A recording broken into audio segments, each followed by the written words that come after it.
తండ్రైన దేవునికి వారి కుమారుడైన క్రీస్తు నామంలో స్తుతులు స్తోత్రములు. మరి వినబోతున్నటువంటి మీ అందరూ కూడా క్రీస్తు పేరట మరి వందనాలు తెలియజేస్తూ ఉంటున్నాను. అందరికీ దైవాశీస్సులు తెలియజేస్తూ ఉన్నాను. పెద్దలు ఇదన్నా అనుకోకుండా నాకు అవకాశం ఇచ్చినందుకు కూడా పెద్దలకు నిర్వాహకులకు ప్రత్యేకముగా వారికి ధన్యవాదాలు తెలియజేస్తూ ఉన్నాను. మనం పాఠంలోనికి వెళ్ళిపోదాము. ఈ దినమునకై ఏర్పాటు చేయబడినటువంటి పాఠము పేరు క్రియలు. క్రియలు. ఈ దినమునకై ఏర్పాటు చేసినటువంటి అంశము పేరు క్రియలు. క్రియలు అనేటువంటి అంశం గురించి పెద్దలు అనేక మార్లు చెప్పి ఉండొచ్చు. వివిధ అంశాల్లో కూడా ఆ క్రియల గురించి వచ్చి ఉండవచ్చును. ఆయనను ఇది నేను కూడా కొన్ని ప్రత్యేకమైనటువంటి విషయాలు మీ ముందర వంచతలిచి ఉన్నాను. ఇది మరి కొంచెం ఇబ్బందికరంగా ఉండేటువంటి అంశాలేం కాదు. చాలా సాఫ్ట్ గా ఉన్నటువంటి విషయాలతోనే ఆ పాఠం అని మీకు ప్రారంభించబోతున్నాను. ఈ పాఠం పేరు క్రియలని మీకు తెలియజేసి ఉన్నాను. మూలవాక్యముగా కొన్ని రిఫరెన్స్లు చూద్దాము. మూలవాక్యములైన ఉపోద్ఘాతమైన కొద్దిసేపు వాటిని మనము చదివి తెలుసుకుందాం. క్రియలు అనేటువంటి అంశాన్ని దినాన్ని మనం పాఠంగా చెప్పుకోబోతున్నాం. ఈ ఉపోద్ఘాతములో ఆయనే క్రియలను పరీక్షించువాడు అనే మాట. ఆయనే క్రియలను పరీక్షించువాడు. ఈ మాట మీకు తెలియజెప్పడానికి ఆధారము మరి చూపబోతున్నాను. అది 1 సమూయేలు 2వ అధ్యాయము 3వ వాక్యములో ఇటుది ఉండి ఉన్నది. ఆయనే క్రియలను పరీక్షించువాడు అనే మాట చదువుతున్నాను. యెహోవా అనంతనీయగు దేవుడు, ఆయనే క్రియలను పరీక్షించువాడు. ఇకను అంత గర్వముగా మాటలాడుకుడి, గర్వపు మాటలు మానుకొనుట రానియకుడి. గర్వపు మాటలు మీ నోట రానియకుడి. యెహోవా అనంత జ్ఞానియగు దేవుడు, ఆయనే క్రియలను పరీక్షించువాడు అని ఉన్నది. దేవుడే మనుషుల యొక్క క్రియలను పరీక్షించువాడు అని తెలియజేస్తున్నది. ఈ సందర్భంలో ఈ 1 సమూయేలు 2వ అధ్యాయములో మీ అందరూ తెలుసు సంగతులే, హన్నా యొక్క ప్రార్థన కనిపిస్తుంది. ఆ ప్రార్థనలో శ్రేష్టమైన మాటలు అన్నీ కనిపిస్తాయి. అందులో అత్యంత విలువైనటువంటి మాట ఈ 3వ వచనము తెలియజేస్తున్నది. యెహోవా అనంత జ్ఞానియగు దేవుడు, ఆయనే క్రియలను పరీక్షించువాడు. క్రియలు అనగా ఈ దేహముతో జరిగించేటువంటి చర్యలు. ఈ దేహముతో జరిగించే చర్యలు. చనిపోయిన వ్యక్తి ఏ చర్యలు చేయలేడు. అతను నిర్జీవి, ప్రాణం లేనివాడు. ఆత్మ వెడలిపోయినప్పుడు శరీరం అలాగే పడిపోయి ఉంటుంది. ఆ దేహము ద్వారా ఏ క్రియలు కనిపించవో, ఎక్కడ పడేస్తే అక్కడే ఉన్నట్లుగా ఉంటుంది. అదే ఆత్మ, దేవుడి పెట్టిన దీపము.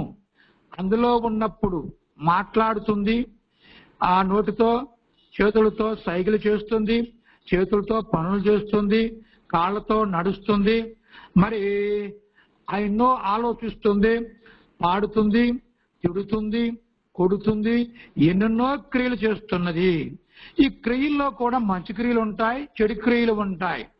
గనక మానవుడు దేహము ద్వారా చేయించేటువంటి పనులన్నిటిని గూర్చి బాల్యం నుండి వృద్ధాప్యం వరకు, మనుషుడు ప్రాణం పోగొట్టుకునే వరకు శరీరముతో జరిగించే వాటినన్నిటిని క్రియలు అంటుంటారు. దాన్నే ప్రవర్తన అని కూడా సంబోధించవచ్చును.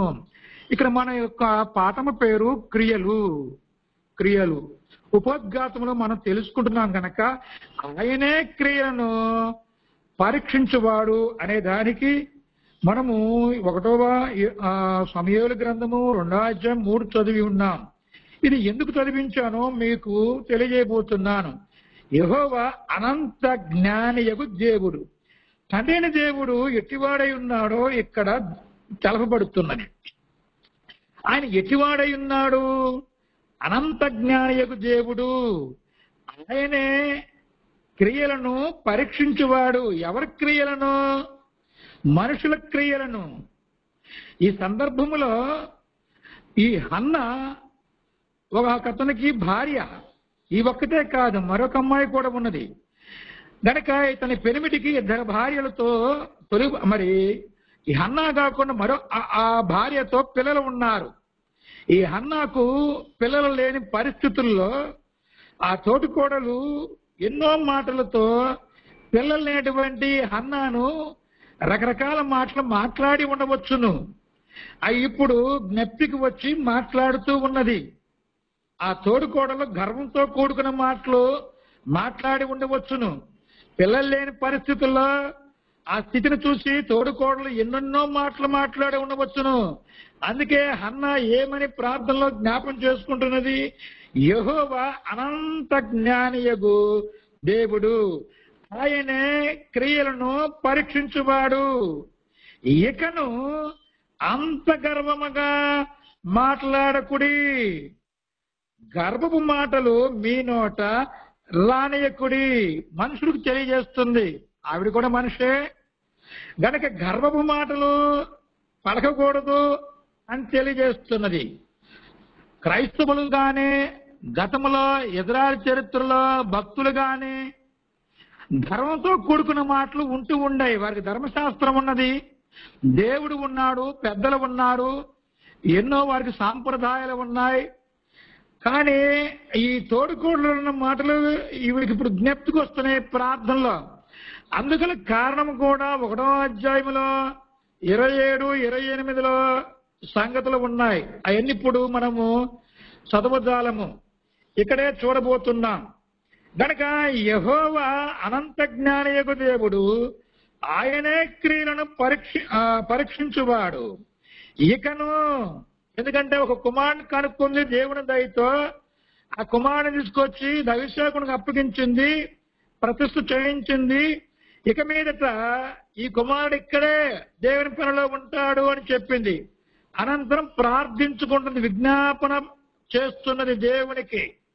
అలాంటి సందర్భంలో ప్రారంభంలోనే 3వ వచనంలో తన యొక్క కోడుకోళ్ల ప్రస్తావన గుర్తు ఉండవచ్చును.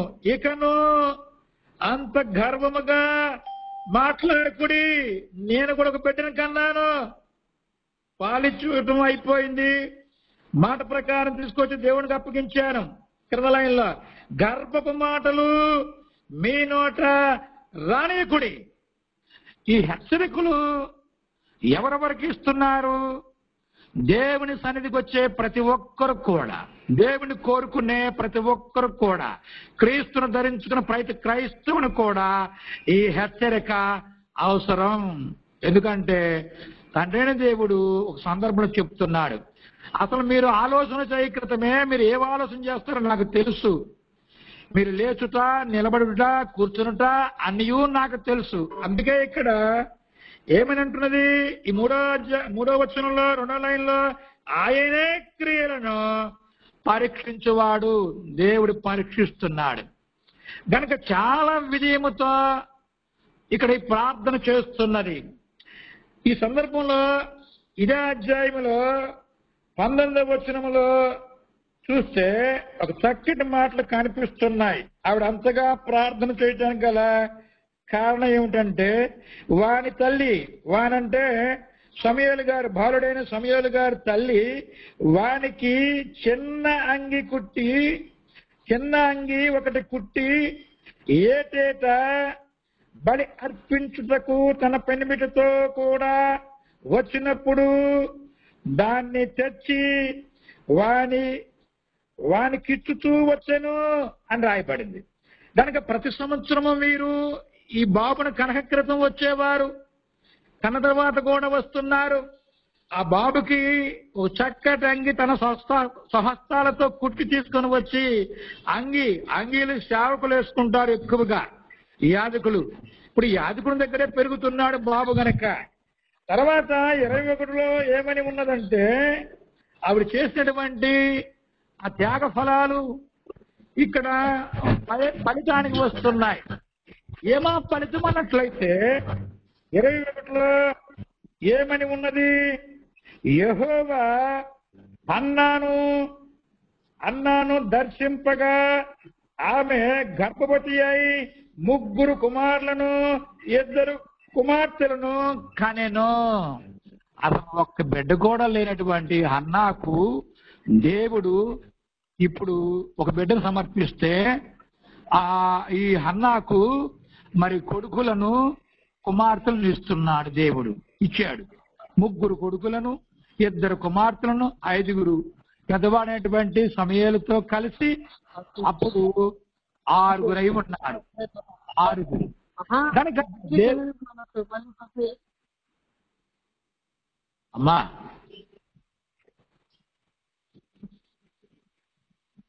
దేవుడైనటువంటి యెహోవా ఆ యొక్క స్త్రీ యొక్క విషయాలన్నీ కూడా పరీక్షించి ఉన్నాడు కనుక ఆవిడకు మరి 5 సంతానాన్ని అదనంగా ఇవ్వడం జరిగింది. ఉపోద్ఘాతంలోనే మనం ఉన్నాం. ఇంకను తర్వాత చూసినట్లయితే 2వ వచనానికి వెళ్తే ఇందులో యెహోవా వంటి పరిశుద్ధ దేవుడు ఒక్కడునూ లేడు అన్నా చెప్తుంది. పిల్లలు లేని పరిస్థితుల్లో ఎంతో ఇబ్బంది పడింది. మనుషుల మాటలు బాధ కలిగించాయి. దేవునికి చెప్పుకుంది మౌనురాలై. ఇప్పుడు ఏమంటుందంటే యెహోవా వంటి పరిశుద్ధ దేవుడు ఒక్కడును లేడు, నీవు తప్ప మరి ఏ దేవుడును లేడు. ఎంతటి తీర్మానము, ఎంతటి తీర్మానము! గనక గొప్ప దేవుడు యెహోవా అని చెప్తున్నది. ఒక బిడ్డ పుట్టినటువంటి సందర్భంలో తీసుకుని వచ్చి అప్పగించి ప్రార్థన చేస్తూ అమూల్యమైన సంగతులు దేవుని పిల్లలకు అందిస్తుంది. అన్న ఈ ఒక్క బిడ్డను సమర్పించే క్రియలు, తన ప్రవర్తన, తన చర్యలు అన్నిటిని దేవుడు పరీక్షించాడు. పరీక్షలో పాస్ అయింది. ఒక బిడ్డను ఇస్తే చాలయ్యా, గొడ్డుమో తన పోతే చాలయ్యా, నా తోడుకోళ్ళ మాటల్ని వినలేకపోతున్నాను అని దేవుడి దగ్గర మొరపెట్టుకుంటే దేవుడు ఒక 12 బాబునివ్వగా పాలు ఇడవగా తీసుకొచ్చి అప్పగించింది. అప్పుడు దేవుడు పరీక్షించి మరలా ఆవిడకు ఘనతని అనుగ్రహిస్తున్నాడు. ఏమా ఘనత అంటే మరొక 5 పిల్లల్ని ఇవ్వటం జరిగింది. ఇటు ఈ సందర్భంలో ఆయనే క్రియలను పరీక్షించువాడు అనే ఉపోద్ఘాతం చూస్తున్నాం. తర్వాత ఇప్పుడు 2వ కొరింథీ పత్రిక 5వ అధ్యాయము 10వ వచనం చదువుతూ ఉంటున్నాను. 10వ వచనంలో ఏమన్నాయిందంటే, ఎందుకనగా తాను జరిగించిన క్రియల చొప్పున అవి మంచివైనను సరే, చెడ్డవైనను సరే, దేహముతో జరిగించు వాటి ఫలమును ప్రతివాడును పొందినట్లు మనం అందరమును క్రీస్తు న్యాయపీఠం ఎదుట ప్రత్యక్షం కావలేను. ఇక్కడ చూడండి, చెడ్డవైనను సరే, మంచివైనను సరే, దేహముతో జరిగించే ప్రతిదాని విషయంలో ఫలాలు ఉన్నాయి.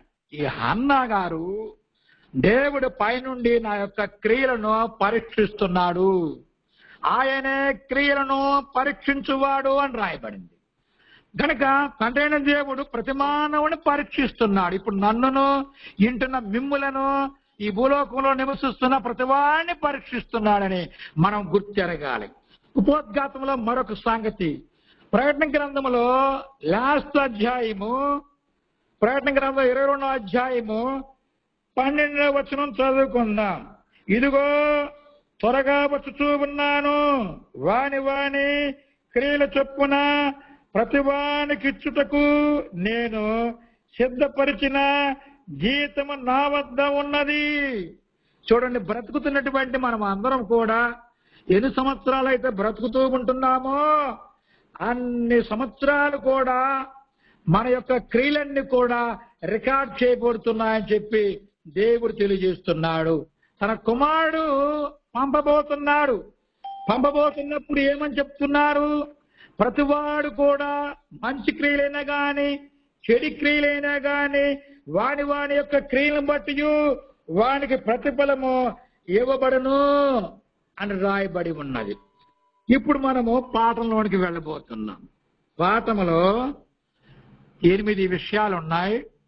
త్వరగా మిమ్మల్ని తీసుకువెళ్తాను. బోరు కొట్టించుకోకుండా ముందుకు తీసుకెళ్లే ప్రయత్నం చేస్తాను. ఈ దినమున ఈ క్రియలు అనేటువంటి అంశము కొద్దిగా వగరగా ఉంటుంది, చేదుగా కూడా అనిపిస్తుంది. తీపిదనాలు ఇందులో కనిపించవు అంతగా, కొంచెం కొంచెం కనిపిస్తే కనిపించవచ్చు. కనుక అయినను ఇదంతా కూడా మంచి పదార్థమే. కనుక ఇప్పుడు చూద్దాం. పాఠములో తొలిగా అపవాది క్రియలు గురించి చూడబోతున్నాం. అపవాది క్రియలు గురించి 1 యోహాను పత్రిక 3వ అధ్యాయము 8వ వాక్యము ఏమని రాయబడి ఉన్నదో చదువుదాం. అపవాది మొదటి నుండి పాపము చేయుచు ఉన్నాడు. అపవాది అనేవాడంట తొలి నుండి పాపము చేస్తున్నాడని రాయబడింది. అపవాది అనేవాడు ప్రారంభము నుండి వాడు పాపాలతోనే ఉంటున్నాడు. వాడు పాపాలతోనే వాడి జీవితం కొనసాగుతున్నది. వాడు పాపము పురుషుడు, ఒక రకముగా పాపి. పాపమునకు వాడు అబద్ధమునకు జనకుడు ఎలాగో పాపాలు కూడా వాడే జనకుడు అనవచ్చునేమో. గనుక అపవాది ఏమై ఉన్నా అంటే వాడు ప్రారంభము నుండి పాపము చేయువాడు. గనుక పాపము చేయువాడు అపవాది సంబంధి. ఇప్పుడు క్రైస్తవులకు ఏమని దేవుడు ఉపదేశించాలనుకుంటున్నాడు? అపవాది క్రియల ద్వారా. అపవాది వాడి స్వభావాన్ని బట్టి పాపాలు చేస్తున్నాడయ్యా. కానీ మీరు క్రీస్తును ధరించుకున్న క్రైస్తవులారా, మీరు కూడా పాపాలు చేస్తే అపవాదితో మీరు సమానము. వాడి సొత్తు, వాడి స్నేహితులు, వాడి యొక్క ఆవరణలో మీరు ఉన్నారని గుర్తుపెట్టుకోవాలంటున్నాడు. గనక వాడు ప్రారంభం నుండి కూడా వాడు పాపములు చేస్తూ ఉన్నాడు. గనక మీరు పాపములు చేసేటువంటి క్రియలు బట్టి మీరు కూడా అపవాది సంబంధులు అంటున్నాడు. గనక అపవాది సంబంధులు అనేటువంటి బిరుదు క్రైస్తవులు సొంతం చేసుకుంటున్నారు ఈ దినాలలో. క్రైస్తవులు అనగానే అందరూ క్రైస్తవులు కాల్సుమి, బయలు పట్టుకున్న వాళ్ళు, తెల్లబట్టలు వేసుకున్న వాళ్ళు, వివిధ స్థలాలకు వెళ్లి నాలుగోళ్ళ మధ్యలో నాట్యం చేస్తూ రకరకాల మాటలు చెప్తూ అనేకులు కూడా ఉంటున్న పరిస్థితిని బట్టి అందరూ క్రైస్తవులు కాదు. అపవాది యొక్క క్రియలను లయపరచుటకే దేవుని కుమారుడు ప్రత్యక్షమాయను. ఎప్పుడు? తొలి రాకడలో ఎత్తుకొచ్చాడు యేసుక్రీస్తు వారు భూలోకానికి. అపవాది క్రియలను అప్పుడు ఆయన తన పని ముగించుకొని పరలోకము వెళ్ళిపోయి ఉన్నాడు. అలాంటప్పుడు ఆయన వెళ్ళిపోయిన తర్వాత సంఘము పెంతుకోస్తు దినాన ప్రారంభించబడింది. మనము కూడా అనిలమై క్రీస్తుని ధరించుకొని ఉన్నాం.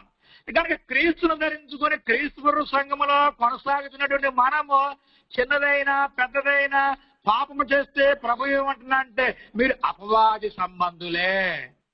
కానీ మీరు ప్రభువు ఎందుకు ప్రత్యక్షమై ఉన్నాడు దేవుని కుమారుడు? అవన్నీ లయం చేయటానికి.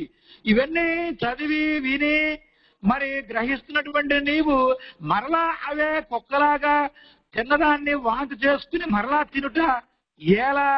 ఆయన వచ్చినటువంటి రాకడకు ఏమన్నా పరమార్థం అనిపిస్తుందా క్రైస్తవుల ద్వారా? ఒక ప్రశ్న వేసుకోవాలి. గనక అపవాది క్రియలు లయమవుతానికే ప్రభువైన యేసుక్రీస్తు వారిని దేవుడైన యెహోవా భూలోకానికి తొలిగా పంపించడం జరిగి ఉన్నది. ఈ పాఠములో క్రియలు అనే పాఠములో రెండవది చూడబోతూ ఉంటున్నాం. రెండవది ఏమై ఉన్నదంటే అంధకార క్రియలు. అంధకార క్రియల గురించి రోమిలికి రాసిన పత్రిక 13వ అధ్యాయము, రోమిలి రాసిన పత్రిక 13వ అధ్యాయము 12వ వాక్యాన్ని చదువుకుందాం. రాత్రి చాలా గడిచి పగలు సమీపముగా ఉన్నది. ఇక్కడ ఏమని రాయబడిందంటే రాత్రి చాలా గడిచిపోయింది, పగలు దగ్గరకు వస్తూ ఉన్నది అని రాయబడింది. ఈ మాటను అర్థం చేసుకోవాలి. ఇక్కడ రాత్రి అనగానే మనప్పుడు నేను రాత్రి పూట మీకు వాక్యం తెలియజేస్తున్నా, మీరు వింటున్నారు. ఈ రాత్రి అనుకునేవారు కాదు కాదు సుమి, మనం ఈ లోకములో జీవిస్తూ ఉంటున్నాం. అసలు ఈ లోకము చీకటి లోకము, పాపాల లోకము, పాపిష్టు లోకము, అపవాది లోకము, లోక సంబంధులు అని కూడా ఉన్నది. కనుక ఈ పాపాల నుండి విడుదల పొందుకోవడానికి క్రీస్తు వద్దకు మనం వచ్చి క్రీస్తును ధరించుకొని ఉన్నాం. అది వెలుగు. కానీ ఇక్కడ ఏమని అర్థం చేసుకోవాలంటే, ఈ 12లో రాత్రి చాలా గడిచి పగలు సమీపముగా ఉన్నది అంటున్నాడు. అంటే ఇప్పుడు నాకు దగ్గర 55 సంవత్సరాలమ్మా. ఎన్నాళ్ళు బ్రతుకుతానో తెలియదు. తావు మాత్రం దగ్గరకు వస్తుందని అర్థమవుతుంది. వృద్ధాప్యానికి వచ్చాను గనక అది ఎప్పుడో నాకు తెలియదు. కనుక ఇలాంటి పరిస్థితుల్లో ఏమనుకోవాలంటే, నేను కూడా ఈ చీకటి లోకములు అనగా, చీకటి అంటే చీకటి లోకం అనుకోకూడదు. ఈ యొక్క మనుషులు బ్రతుకుతున్నటువంటి లోకంలో మనం బ్రతకాలి. గనక ఈ పరిశుద్ధులుగా జీవించడానికి ఎన్నో చెట్లు పడాలి. అబద్ధాలు ఆడకూడదు, మాయమాటలు చెప్పకూడదు, మోసాలు చేయకూడదు, ఎవరిని కూడా మోసగించకూడదు, నిజమే పలకాలి. కనుక దానికి చాలా పరిస్థితి వస్తూ ఉన్నది. కనుక ఇవన్నీ ఓర్చుకుంటూ ముందుకు వెళ్ళాలి. దీన్ని ఏమంటున్నారంటే, రాత్రి చాలా గడిచి ఉన్నది, పగలు సమీపంగా రాబోతున్నది అనగా మీ మరణ దినం వరకు కూడా మీరు చాలా ఓర్పుతో పరిశుద్ధులుగా జీవించాలి. కష్టమైన, నష్టమైన, దుఃఖమైన, వ్యాధి బాధలైనా, అది అల్లరితో కూడుకున్న పరిస్థితులు మనం వెంటాడుతున్నా, అవమానాలు వస్తున్నా, నిందలైనా ఉన్నాను లేకపోయినాను, పస్తులతో గడుస్తున్నాను, ఏమైనాను సరే అది ఓర్పుతో ఓర్చుకుని మన మరణం వరకు కూడా పరిశుద్ధంగా ఉండాలని ప్రయత్నం చేయాలి.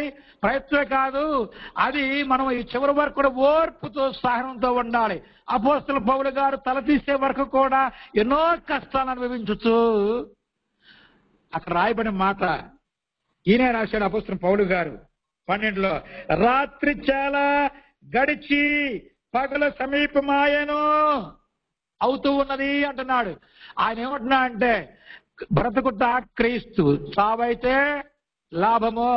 చూడండి, పగలు సమీపిస్తున్నట్టున్నాడు. నిజమైన నీతిమంతులకు వారు మరణించినప్పుడే వారికి ప్రస్తుతం పరదేశంలోకి వెళ్ళి వారి యొక్క మంచి వారితో, నీతిమంతులతో చక్కగా అక్కడ ఆనందించే సమయం అది.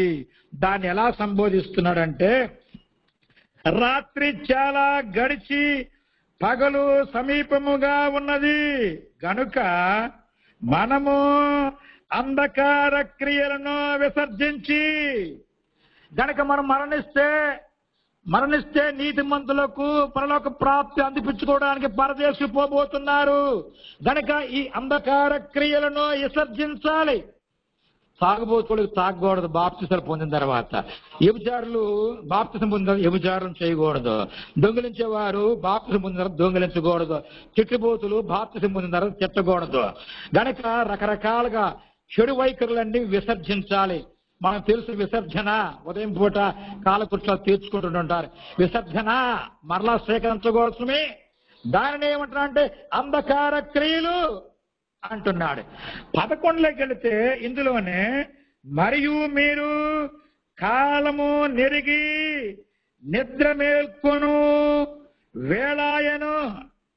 ఇక్కడ చూడండి ఏమంటున్నా అంటే, కాలమును నెరిగి నిద్ర మేల్కొను వేళ అయినదని తెలుసుకొని.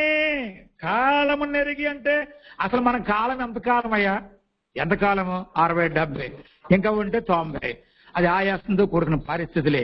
కనుక వృద్ధాప్యలో ప్రవేశించామంటే ఇక మనకు త్వరలో పోతున్నామని అర్థం చేసుకోవాలి. ఏదో ఒక రూపంలో అది రోగంతో వస్తుందా, మరొక రూపంతో వస్తుందా, అకాల మరణమా, సకాల మరణమా, ఏ మరణమో మనం ఎరుగము. కానీ నువ్వేం చేయాలంటే కాలాన్ని వెరగాలి. లోకం మీద మమకారాలతో, బిడ్డల మీద అదేదో రకంగా మమకారాలతో ఉండకూడదు. గనక నువ్వు కాలమును మెరిగి అంటున్నాడు. కాలమును నెరిగి నిద్ర మేల్కొను వేళ అయ్యిందని తెలుసుకొను అంటున్నాడు. అలాగు చేయుడి. మనము విశ్వాసులమైనప్పటికీ కంటే ఇప్పుడు రక్షణ మనకు మరీ సమీపముగా ఉన్నది. తొలిలో చాలా మంది యవన పిల్లలు బాప్తిసాలు పొందుతారు. వృద్ధాప్యం వరకు వాళ్ళు కాపాడుకుంటూ రావాల్సిందే. చాలా మంది వృద్ధాప్యంలో మరి వయసులో ఉన్నప్పుడు పాడు పనులు చేసి చేసి చేసి వృద్ధాప్యంలో వారు తీసుకుంటారు బాప్తిసాలు. షార్ట్ టైం వారు కష్టపడాలి. అదే యవన పిల్లలు తీసుకుంటే లాంగ్ టర్మ్ వారి కాలం అంతా చాలా తెలివి కలిగి, జ్ఞానం కలిగి, వివేచన కలిగి దేవుని యొక్క మాటల ప్రకారం బ్రతకాలి. దానికి రక్షణ చనిపోతే సమీపంగా ఉన్నదని. నిజమైన రక్షణ ఎప్పుడంటే చనిపోయి నీతిమంతుల దగ్గర చేరినప్పుడే నిజమైన రక్షణ సంపూర్ణమైందని గ్రహించాలి. పరదేశులకు వెళ్ళారంటే ఇక నీవు ఖచ్చితంగా 100% ప్రభు వచ్చినప్పుడు ఆ నీతిమంతులతో కలిసి పరలోకానికి పోబోతున్నామని గుర్తెరగాలి. అందుకే అంధకార క్రియలను మీరేం చేయాలంటే విసర్జించాలి అని చెప్పబడింది. ఎఫెసీ పత్రికలో కూడా 5వ అధ్యాయంలో 11వ వచనం కూడా చెప్పబడుతుంది. అది కూడా చదువుదామా? ఎఫెసీ పత్రిక 5వ అధ్యాయము 11వ వచనం చదువుదాం. ఈ దినం కూడా చదవాల్సిన కార్యక్రమేనా? అది చదవాల్సిందే గనక తప్పదు. చదువుతున్నాను. ఎఫెసీ రాసిన పత్రిక 5వ అధ్యాయము 11వ వాక్యము చదవబోతున్నాం. ఏమని? నిష్ఫలమైన అంధకార క్రియలలో పాలువారై ఉండక వాటిని ఖండించుడి. నిష్ఫలమైన అంధకార క్రియలలో, నిష్ఫలమైన కార్యక్రమాలలో పాలువారై ఉండక. చాలా మంది నామకార్థ క్రైస్తవులు గాని అన్యులు గాని నిష్ఫలమైనటువంటి కార్యక్రమాలు చేపడతారు. మనల్ని కూడా రమ్మంటారు, ఆహ్వానిస్తారు. దైవిక కార్యక్రమాలు ఆపేసుకుని అటు పోయేవాళ్ళు కూడా ఉన్నారు. చాలా మంది ఆరాధన కూడా ఎగ్గొట్టి పోయేవాళ్ళు బోడి మంది ఉన్నారు. అన్ని వాళ్ళ బంధువుల్లో పిలిస్తే ఏమొచ్చింది? అక్కడ పోతే ఏమీ లేదు. ప్రభు దినాన్ని పాటించుకోకుండా వెళ్ళిపోకూడదు. అలాగే ఎన్నెన్నో కార్యక్రమం నామకార్థ క్రైస్తవులు ఎన్నెన్నో చేస్తున్నారు. యేసుబాబు పుట్టాడని, యేసుబాబు మరణించాడని, మరణించ క్రితం 40 దినాలు శ్రమ దినాలని రకరకాల కార్యక్రమాలు. యేసుమాల అని చెప్పి అయ్యప్ప మాలగా లాగా వేసుకోవటం. ఏంటి ఇదంతా కూడా? ప్రభు ఏమంటున్నాడు 4వ వచనంలో? నిష్ఫలమైన అంధకార క్రియలలో పాలువారు అయి ఉండక వాటిని ఖండించుడి. నాకు తెలిసిన ఒక అతను ఉన్నాడు. వారు వైశ్యులు అనగా కామ్డ్ కులస్తులు. వారు కూడా మరి క్రైస్తవం స్వీకరించారు. వాళ్ళ అబ్బాయి వివాహం కొరకు ఎన్నో సందర్భాలు చూస్తూ ఉంటున్నాం. వారు కులస్తులకు కావాలంటున్నారు. వారు కూడా సందర్భంలో మాట్లాడుతున్నప్పుడు ఇప్పుడు శ్రమ దినాలండి అయ్యగారు మాట్లాడకూడదు అంటున్నాడు. నేనేం చేయను? ఇంకా నేను కూడా వివాహాలు చూస్తూ ఉంటాను కనుక ఇంకా ఆయన నేనేం చెప్పేది? ఖండిస్తున్నాను. ఆ మాట పట్టిపోయి ఎవరికో చెప్పాడంట. ఆ తోకల ప్రసాదరావు అంతే. ఇక ఎవరితో బాధపడతాడని ఇవేం పట్టించుకోడు. ఆయన ఖండిస్తాడు. ఖండించిపోతే నన్ను ఖండిస్తాడు దేవుడు. అవన్నీ ఒట్టి మాటలండి. ఎప్పుడైనా కుదుర్చుకోవచ్చు, ఎప్పుడైనా చేసుకోవచ్చు. మధ్యరాత్రి చేసుకుంటావా, తెల్లవారు చేసుకుంటావా, ఉదయం చేసుకుంటావా, ఇట్లకేమి సమయాలు ఆ సమయాలు ఏమి లేవండి. అంటే ఆయన అంక పై అంక కింద అంక చూసి ఇక్కడ ఏమని రాయబడింది? ఎఫెసీ పత్రిక 5వ అధ్యాయం 11లో నిష్ఫలమైన అంధకార క్రియలలో పాలువారై ఉండక వాటిని ఏం చేయాలి? నువ్వు ఖండించాలి. ఓ క్రైస్తవుడా, వింటున్న ఓ క్రైస్తవులారా, మీరు ఖండిస్తున్నారా? ప్రభు పరీక్షిస్తున్నాడు పైనుండి. గుర్తు చేసుకోండి. ఇకనైనా ఖండించే ప్రయత్నాలు చేయండి. పాఠములో 3వది మనం వెళ్ళబోతున్నాం. చెడ్డ క్రియల గురించి ఇక్కడ మనం చూడబోతూ ఉన్నాం. ఏ క్రియలవి? చెడ్డ క్రియలు. యోహాను సువార్త 3వ అధ్యాయము 19వ వాక్యం చదువుకుందాం. యోహాను సువార్త 3వ అధ్యాయము 19వ వాక్యము ఏమని రాయబడిందంటే, ఆ తీర్పు ఇదే, వెలుగు లోకములోనికి వచ్చెను, కానీ తమ క్రియల నిర్జీలమే అయినందున, తమ క్రియలు చెడ్డవైనందున మనుషులు వెలుగును ప్రేమింపక చీకటినే ప్రేమించిరి. చూడండి, లోకంలోనికి వెలుగు వచ్చింది. వెలుగంటే ప్రభువైన యేసుక్రీస్తు వారు వచ్చాడు. కానీ మనుషులందరూ చెడ్డక్రియలై ఉన్నాయి కనుక ఆ వెలుగులో రాలేకపోతున్నారు. ఒకతను ఈ మధ్య చెప్తున్నాడు, సాక్ష్యం చెప్తున్నట్లుగా అనిపిస్తున్నది. అతను ఎవరి గురించి చెప్తున్నాడు? ప్రభు అంటే మాకు బాగా ఇష్టమే, ప్రభు మాటలు మేము అనేక మార్లు విన్నాము, సినిమాలు చూసాము, అనేక మంది చెప్తుంటే వింటున్నాం. మేము ఐదేళ్ళు అన్నప్పటికీ ప్రభు మాటలు చాలా సార్లు విన్నాం. ఇంటే ఏంటి ఉపయోగము? అప్పుడు నేను అన్నా నా సహోదరుడితో, ఆ 5వ దేవాల దగ్గరికి పోయి 50,000, 30,000, 60,000 ఆ తల్లిగారు ఇస్తున్నది ఈ క్రైస్తవ సమాజానికి ఎప్పుడైనా ఏమైనా ఇవ్వగలిగిందా? వాళ్ళ దగ్గరే పనిచేసే డ్రైవర్స్ వాళ్ళందరూ క్రైస్తవులే, వారికి ఏమైనా ఇవ్వగలిగిందా? ఏమీ లేదు. ఉచిత మాటలతో ఏం జరుగుతాయండి? ఇక్కడ ఏమని రాయబడుతున్నది ఈ 19లో? ఆ తీర్పు ఇదే, వెలుగు లోకములోని కనుక, వెలుగంటే యేసుక్రీస్తు వారి గురించి చెప్పబడింది. ఇక్కడ మనం వెలుగున చోట యేసుక్రీస్తు వారు అనుకుందాం.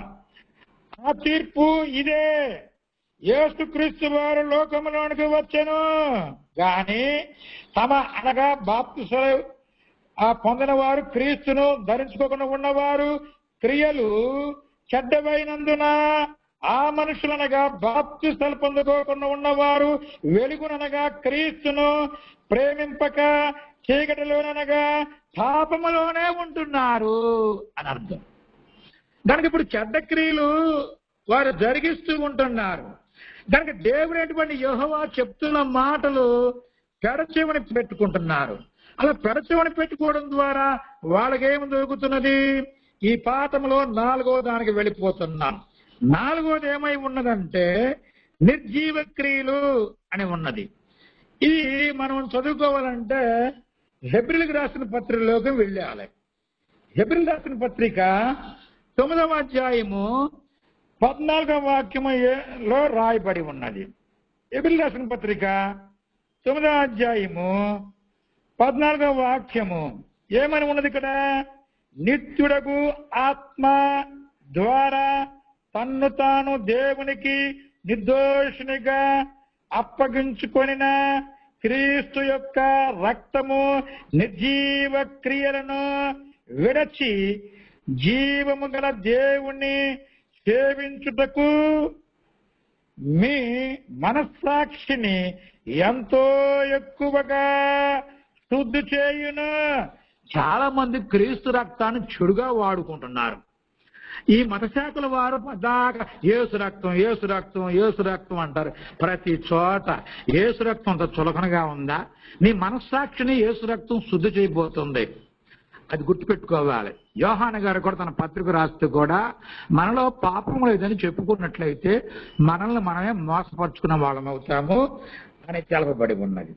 కనుక మరి చాలా మంది కూడా యేసు రక్తం ప్రతిసారి పలికేస్తూ అంటూ ఉంటున్నారు కదా, యేసు రక్తమే జయం అంటారు.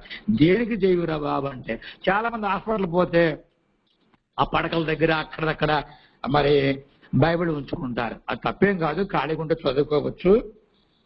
కానీ చాలా మంది మరొక విధంగా ఉపయోగిస్తూ యేసు రక్తం చేయగానే పారిపోతాయంట, ఆ అపవాదులు పారిపోతారంట, తర్వాత వాడికి ఏదో జరిగిపోతుందని అంటుంటారు. గ్రంథం అలా చెప్పలేదు సుమి. మనస్సాక్షిని శుద్ధి చేస్తుంది. దేవుడు పైనుండి మన ప్రతిక్రియలను పరీక్షిస్తున్నాడని మనం ఉపద్గోతంలో తెలుసుకున్నాం. ఆ భయంతో పాపం చేయకుండా ఉండాలి. ఎన్ని ప్రయత్నాలు చేసినా ఏదో ఒక సందర్భంలో చూపు ద్వారానో, మాట ద్వారానో, ఆలోచన ద్వారానో ఏదో ఒక రూపంలో మనం తప్పిపోతాం. తప్పిపోయామని ఎప్పుడైతే తెలుసుకున్నామో మనస్సాక్షి గద్దిస్తుంది. ఇదిగో ఈ చిన్ని అనుకుంటున్నావు, అది చిన్నదైనా పెద్దదైనా సరే నీ దేహముతో జరిగించిన దాన్ని అని ఉన్నది కదా. ఆ భయముతో ప్రభు దగ్గర ఎంతో అన్నావలే, ఎంతో విధేయతతో నువ్వు సమీపించాలి దేవుని సన్నిధికి. అప్పుడు యేసు రక్తం నిన్ను చక్కగా మంచిగా శుద్ధి చేయగలదని గుర్తించాలి. ఈ పాఠంలో 5వ దానికి వెళ్ళిపోతున్నాం. 5వది ఏమై ఉన్నదంటే శరీర క్రియలు అని ఉన్నది. 5వది మన పాఠంలో. ఇది రోమిలి రాసిన పత్రికలో 8వ అధ్యాయము, రోమిలి రాసిన పత్రిక 8వ అధ్యాయంలో కనిపిస్తోంది. 8వ అధ్యాయంలో 13వ వాక్యం చదువుకుందాం. 8వ అధ్యాయము 13వ వాక్యము చదువుతూ ఉన్నాను. మీరు మీరు శరీరానుసారముగా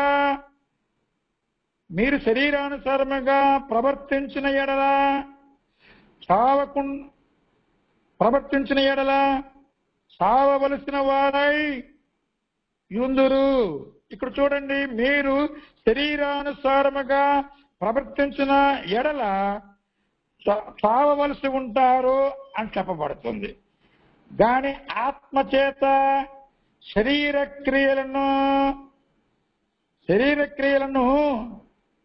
చంపిన ఎడల జీవించెదరు. కనుక క్రైస్తవులకు బాప్తిసం పొందుకున్నప్పుడు పరిశుద్ధాత్మ అనుగ్రహింపబడుతుంది. గనక ఈ శరీరములో వస్తున్నటువంటి చెడ్డ క్రియలు ఉండబోతున్నాయి. మీరు శరీరానుసారముగా ప్రవర్తించిన ఎడల మరి చావవలసి ఉన్నవారై ఉన్నారు. కానీ ఆత్మచేత శరీర క్రియలను మీరేం చేయాలంటే చంపబోతే మీరు జీవింపలేరు, అనగా పరలోక ప్రాప్తి మీకు దొరకదు. బాప్తిసాలు పొందిన తర్వాత కూడా చెడు క్రియలు గుర్తుకొస్తాయి. మన మధ్య ఒక అతనికి నేను ఎప్పుడో బాప్తిసం ఇచ్చాను, ఆయన గురించి ఒకళ్ళు చెబుతున్నారు, మీరు ఒక అతను బాప్తిసం ఇచ్చారా, మీ దగ్గరికి వస్తున్నాడు, ఆయన ఇంకా తాగుతున్నాడు అయ్యగారు, తాగొచ్చి ఇంటికాడ పోట్లాడుతున్నాడు బామ్మర్దితో అన్నప్పుడు నా ప్రాణమంతో బాధపడిపోయింది. ఆయన చూస్తున్నప్పుడు కూడా బాధేస్తుంది. ఏం చేయాలి? పిలిచి ఏమన్నా చివాట్లు పెట్టాలా? అలా కాదు. ఆ మద్యపానం గురించి ఒక పాత్రం సిద్ధం చేసి అతను వచ్చినప్పుడు అతనికి బాగా తగిలేట్లుగా నాగుపాము లాంటిది, అది కాటు వేసే సర్పము అంటూ ఈ మద్యపానం గురించి వారి కష్టార్జితను ఎలా పాడు చేసుకుంటున్నారో అవన్నీ చెప్పడం జరుగుతుంది. ఇది ఇప్పుడు ఏమవుతుంది? అతను మనసు మార్చుకున్నట్లయితే బాగవుతాడు. చంపేయాలి క్రియల్ని, ఆత్మచేత ఆ చెడు క్రియలని చంపాలి. ఎందుకంటే ఆ ఆత్మని గద్దిస్తుంది, మనం అక్కడికి వెళ్ళకూడదు. నన్ను కూడా ఒక సందర్భంలో ఒక అతను త్రాగే వ్యక్తి అనుకోకుండా బారు తీసుకెళ్ళాడు.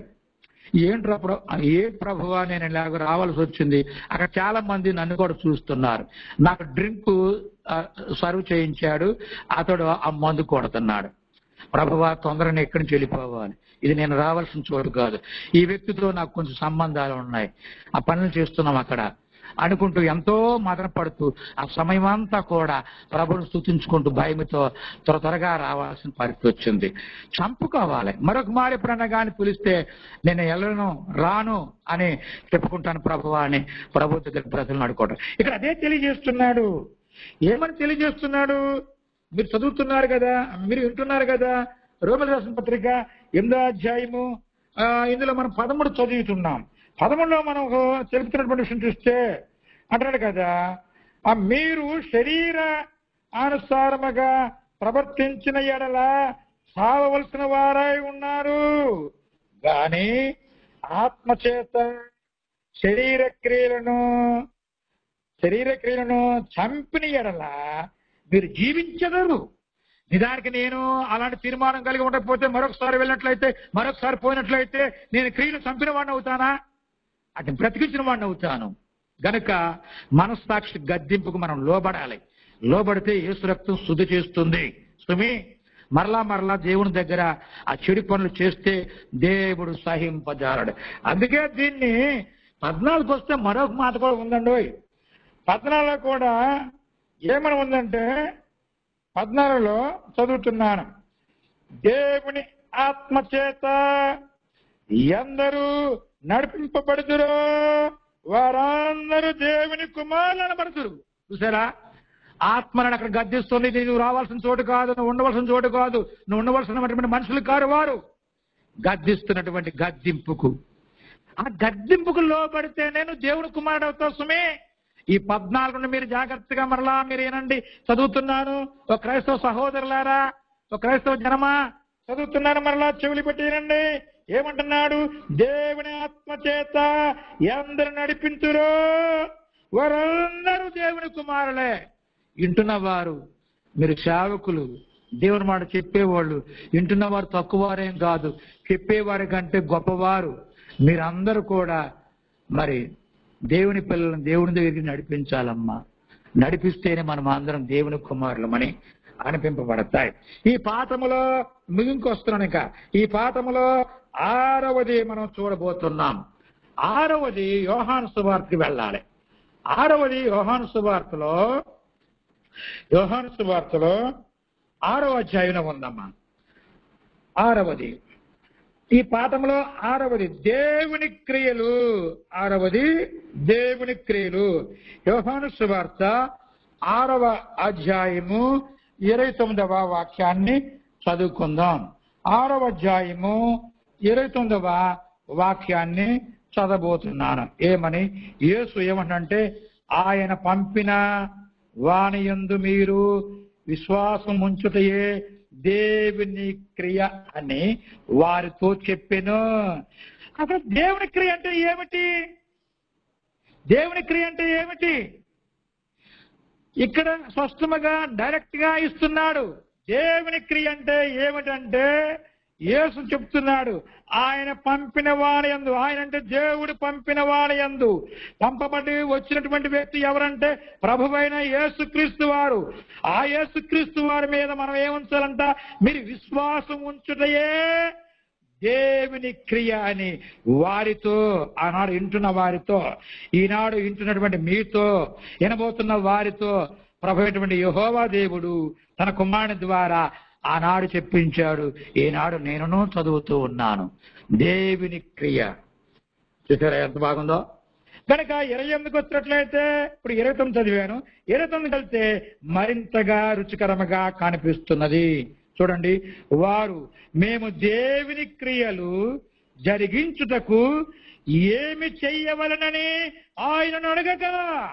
అబ్బా, యేసు ప్రభు వారిని ఆనాటి ప్రజలు అడుగుతున్నారయ్యా. ఈ క్రియల గురించి ఆయన కూడా చాలా పాఠం చెప్పి ఉండొచ్చు.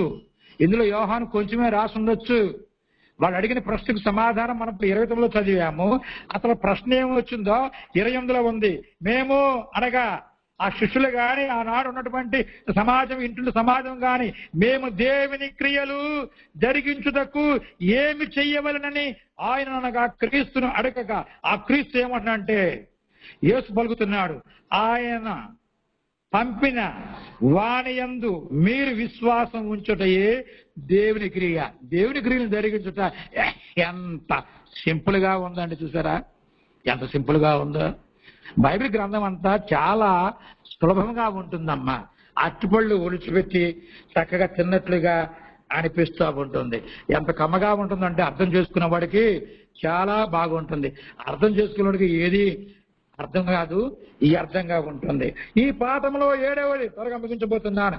7వది మంచి క్రియల గురించి చెప్పబోతున్నాను. 7వది మంచి క్రియల గురించి తెలుసుకోబోతున్నాం. ఇది ఎక్కడంటే 2వ దినవృత్తాంతములు. 2వ దినవృత్తాంతానికి వెళ్ళొద్దాం. 2వ దినవృత్తాంతముల గ్రంథము, 2వ దినవృత్తాంతముల గ్రంథము 19వ అధ్యాయము. 2వ దినవృత్తాంతముల గ్రంథము 19వ అధ్యాయము 3-2 వచనాలు చదువుదాం. ఈ పాఠములో 7వదిగా మంచి క్రియల గురించి తెలుసుకోబోతున్నాము. ఇందులో మనం ముందుగా 3 చదివితేనే 2కు అర్థం వస్తుంది. 3 చదవబోతున్నాను. ఏమని? అయితే దేశములో నుండి నీవు దేవతా స్తంభములను తీసివేసి దేవుని యొద్ద విచారణ చేయుటకు నీవు మనస్సు నిలుపుకొని ఉన్నావు. నీ యందు మంచి క్రియలు కనబడుతున్నవి. ఇది దేవుడిచ్చే స్టేట్మెంట్. ఒక వ్యక్తి గురించి దేవుడిచ్చినటువంటి స్టేట్మెంట్ ఎంత బాగా ఉన్నదో తెలుసునా? ఎంత బాగా ఉంది? దేవుని పిల్లలు మంచి క్రియలు చేయాలమ్మా, మంచి క్రియలు చేయాలి. అలానాడు ఒక రాజు మంచి క్రియలు చేస్తున్నాడు. ఏమా మంచి క్రియలు అంటే, దేవతా స్తంభములను నీవు తీసివేసి దేవుని వద్ద విచారణ చేయుటకు నీవు మనస్సు నిలుపుకొని ఉన్నావు. ఏదైనా పని చేయాలంటే దైవదాసుల దగ్గరికి వచ్చి, దేవుడి ద్వారా మాకు సమాచారం కావాలి, మీ ద్వారా దేవుడిని అడిగి మాకు సమాచారం ఇవ్వండి అని విచారణ చేశారంట. అది దేవునికి ఇష్టమైంది. అదే చెప్పుకుంటున్నాడు దేవుడు కూడా. విచారణ చేయుటకు నీవు మనస్సు నిలుపుకొని ఉన్నావు గనక నీ యందు మంచి క్రియ నాకు కనబడి ఉన్నది అంటున్నాడు. ఎందుకు ఇతనిలో కూడా మైనస్లు ఉంది? అబ్రాహంలో కూడా ఎన్నో మైనస్లు ఉన్నాయి. మైనస్లు అంటే తప్పులు. దావీదులో కూడా ఎన్నో తప్పులు ఉన్నాయి. కానీ తప్పుల తర్వాత మంచి పనులు చేశారు ఇరువురు కూడా. అలాగే ఈ వ్యక్తి గురించి కూడా దేవుడు మంచి క్రియల గురించి ఇక్కడ చెప్పాడు. కానీ రెండులోకి వెళితే చదువుతున్నాను. దీర్ఘదర్శి అనాని కుమారుడునగు యేహూ అతనిని ఎదుర్కొనబోయి రాజైన యెహోషాపాతుకు ఇలాగూ ప్రకటన చేసెను, నీవు భక్తిహీనులకు సహాయము చేసి యెహోవా శత్రువులకు స్నేహితులవైతివి. చూడండి ఎంత విచిత్రంగా ఉందో. 2 మాటల్లోనే 2 వచనాల్లోనే 3వ వచనంలో ఆయన చేసిన మంచిని దేవుడు పొగిడాడు, ఇష్టపడ్డాడు. కానీ ఆయన చేసినటువంటి చెడు క్రియల గురించి దేవుని ప్రతినిధిని పంపించి చెప్పిస్తున్నాడు. ఈ మంచి పని చేసిన వ్యక్తిలో చెడు పనులు కూడా ఉన్నాయంట. ఆ చెడు పనులు ఏమంటున్నాడు? నీవు ఏమని చేశాడంటే భక్తిహీనులకు సహాయము చేసి యెహోవా శత్రువులకు నువ్వు స్నేహితుడు అయ్యావయ్యా. అబ్బా, ఎంత గొప్ప నేరం చూసారా? ఎంత గొప్ప నేరము! యెహోవా శత్రువులకు మరి మేలు సహవాసం చేయటం, కనుక చెడ్డవారితో సహవాసం చేయటము, వారికి భక్తిహీనులకు సహాయం చేయటము. నిజమైన దేవుని పిల్లలకు సహాయం చేయాలమ్మా. దేవుని పిల్లలు కరోనా వచ్చినప్పుడు చాలా మంది ఎన్నెన్నో సహాయాలు చేశారయ్యా. ఈ ప్రభుత్వం ద్వారా అప్పుడు 5,000 ఇచ్చారు. నేను పెట్టుకోవడానికి వెళ్ళేటప్పటికి నాకు సరిగ్గా పెట్టలేదు. నేనెంతో చింతించాను. నా సమీపస్తులు అనేక మంది పెట్టుకున్నారు. ప్రభుత్వం ఒకటే మాట అనుకున్నా, ప్రభువా ప్రభుత్వం వారు ఇచ్చే సహాయం నాకు అందకుండా పోయింది, లిస్ట్ వెళ్ళిపోయింది అంటున్నాడు సెక్రటరీ గారు అని చిన్ని ప్రార్థన చేసుకుని బయటకు వచ్చేసాను. ఇంతవరకు ఒక వ్యక్తిని చూడలేదు. 10 సంవత్సరాల నుంచి ఒక ఆఫీసర్ గారు తెలంగాణ ఉన్నాడు, నా పుస్తకాలు చదువుతాడు, అభిమాని. అతనికి చిన్ని మెసేజ్ పెడితే 5,000 వేసాడు అతను నాకు. చూసారా? ఇక్కడ ప్రభుత్వం వారు ఇచ్చేటువంటిది పోగొట్టుకున్నానని చెప్పి అందలేదని చెప్పి బాధపడుతుంటే దేవుడు ఒక ద్వారం మొయ్యబడితే మరొక ద్వారం దేవుడు తెరుస్తున్నాడు. సుమి అతను ఇంతవరకు నేను కళ్ళారా చూడలా. వనగాడు చెప్పేటువంటి సందర్భంలో కాజీపేట వస్తాడు అతను. అప్పుడు కరీంనగర్లో ఉన్నాడు ఉద్యోగ రీత్యా. మీ ఊరు వచ్చానండి రండి అంటే, నేను అక్కడ ఉద్యోగం చేస్తున్నా బ్రదరు, మా ఊర్లో లేనని చెప్పాడు. చూద్దామని ఎంతో ప్రయత్నం చేశా. కానీ దేవుడు ఏం చెప్తున్నాడంటే, నీవు మంచి పనులు చేసావు కానీ నువ్వు కూడా చెడ్డ పనులు చేస్తున్నావయ్యా. భక్తిహీనులకు సహాయం చేస్తున్నావు, దేవుని యొక్క మరి శత్రువులకు నీవు స్నేహం చేస్తున్నావు. ఈ మానుకోవాలి మనం. అన్నిలు పిలుస్తారే మనం చాలా సందర్భాల్లో, రకరకాల పనులు చేసుకుంటారు వాళ్ళు, కార్యక్రమాలు చేస్తారు, రండి అంటారు. వాళ్ళు మనం ఏం పిలిస్తే రారు, అక్కడికి రకరకాలుగా వాళ్ళు రారు, ఏదో ఒక పెట్టి వాళ్ళు ఎస్కేప్ అవుతుంటారు. వాళ్ళతో మనకి ఎందుకయ్యా అవసరమా? ఇక్కడ దేవుడు అదే చెప్తున్నాడు, భక్తిహీనులకు నువ్వు సహాయం చేశావు, యెహోవా శత్రువులతో నువ్వు స్నేహం చేశావు. అందుకేమంటున్నా అంటే మంచి క్రియలను పొగిడాడు దేవుడు, చెడ్డ క్రియలను ఎత్తిపెట్టాడు. ఎందుకు ఎత్తిపెట్టాడు? సరి చేసుకోవడానికి. ఈ గ్రంథం ఎందుకు రాయించాడు? ఇప్పుడు నేను ఎందుకు చెప్తున్నాను, మీరెందుకు వింటున్నారు, మనం కూడా ఉంటే సరి చేసుకోవాలని చెప్పి దేవుడు తెలియజేస్తున్నాడు. ఇక లాస్ట్ అండ్ ఫైనల్ గా ఈ అంశంలో 8వ క్రియ చూడబోతున్నాం. ఇది 8వది, మారు మనసు తగిన క్రియల గురించి చూడబోతున్నాం. ఇది అపోస్తుల కార్యగ్రంథంలో 26వ అధ్యాయంలో కనిపిస్తుంది. ముగించబోతున్నాను. ఓపిక ఏంటున్నారు, అందుకు ప్రభువుకి ఎంతో స్తోత్రములు.